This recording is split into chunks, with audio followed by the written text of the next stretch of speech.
Hey guys, good morning. Happy Wednesday. It's Daryl here. It's 6 a.m. here in Connecticut on the East Coast. I'm going to do something a little different in this video. There's two or three things I'd like to talk about. So I'm going to talk about a few different subjects. Some of the comments. I don't know if I told you guys that I read all the comments, but I don't always respond to them because I get very into each comment. There's so much I want to say to each and every one of you that comment.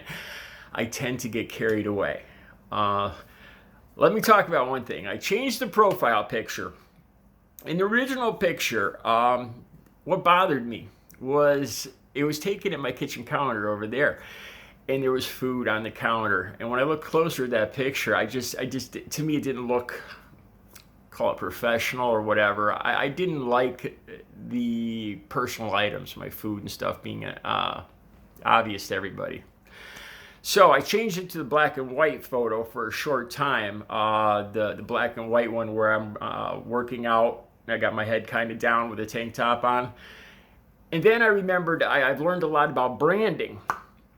A lot of people, if you notice Bo, the fifth column, he keeps everything the same in his videos, and he's been spectacularly successful. And all the successful YouTube channels do the same thing, keeping the same profile picture, keeping the same opening, like this, the opening I have, keeping the same format, the same background. These are important because people identify with this. That's when they click on to something they recognize.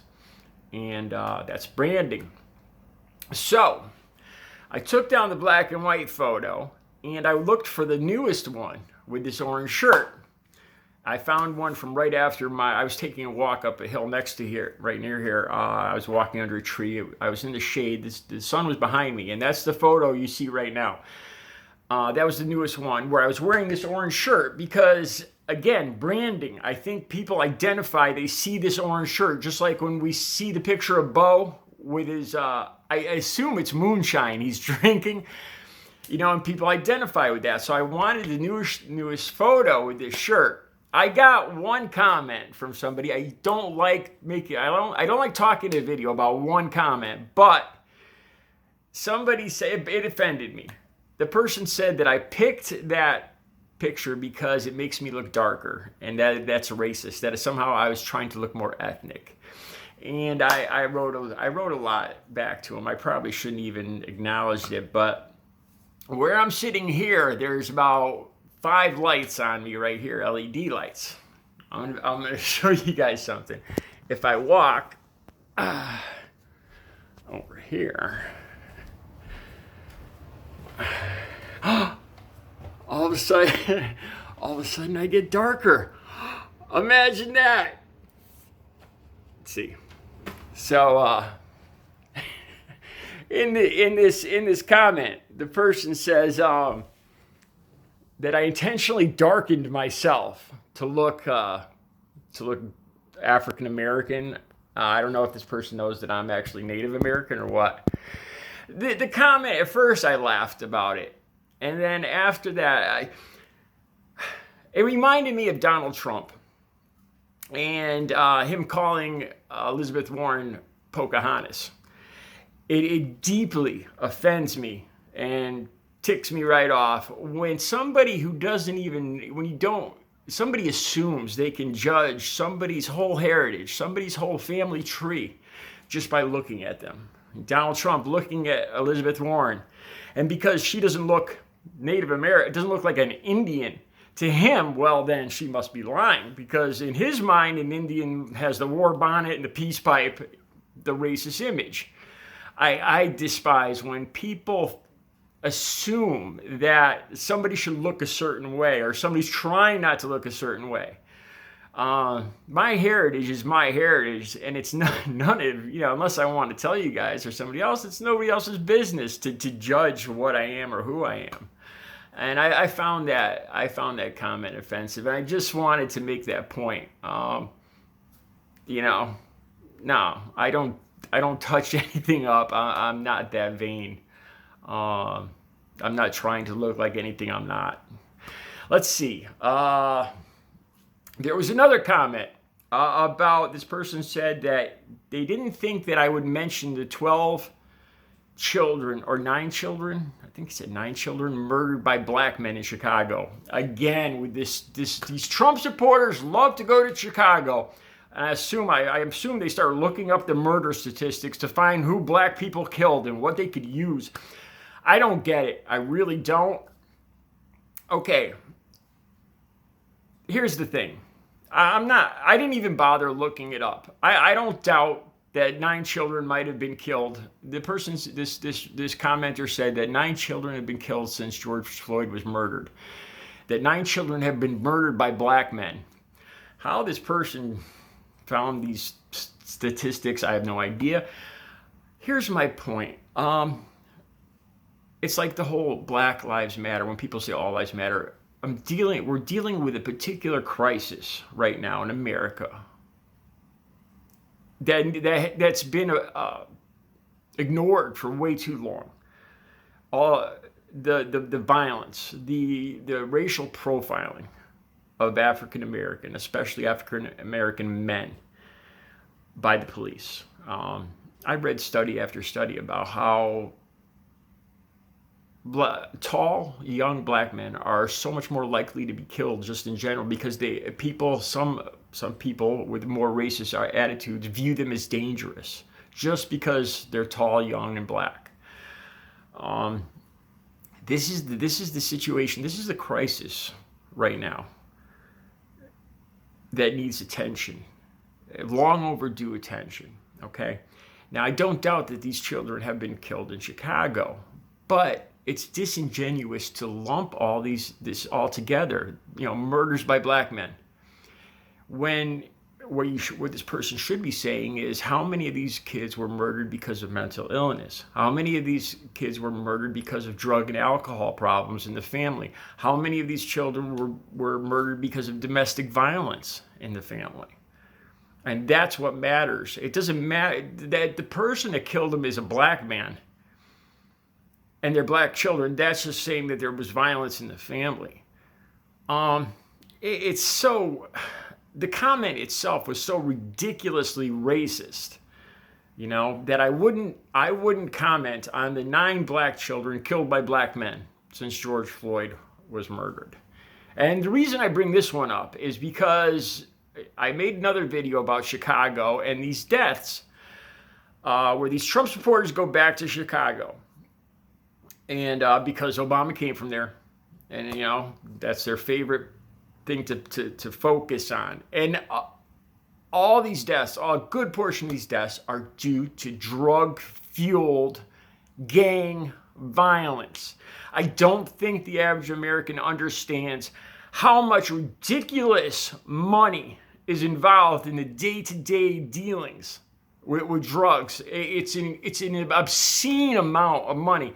I myself spent a good $400 or $500 every single day on drugs.